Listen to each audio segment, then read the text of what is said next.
అని చెప్పి ఒక్క లంబడి కొడుకన్నా వేసిక పుట్టిన వాడిని దేవుడిగా నమ్మిన డాష్ గాడు ఒక్కడన్నా మాట్లాడా? వాళ్ళందరూ లోపల ఆనందిస్తారు. కాబట్టి ఈయనొక్కడనే మనం బాధ్యని చేసి ఈయన తిట్టేసి అంటారు కొంతమంది, ఆడు తప్పు చేస్తే ఆడిని తిట్టుకో.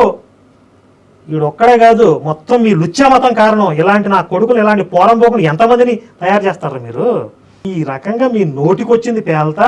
మళ్ళీ క్రైస్తవులు ఏమి మాట్లాడరు, ఎవరిని దూషించరు, అసలు మాకు దేవుడితో సంబంధం లేదు, మేము సువార్త ప్రకటిస్తున్నాం, దేవుణ్ణి తెలియపరుస్తున్నాం అంటున్నారు. పక్కన వాళ్ళని తిట్టడం దేనికి?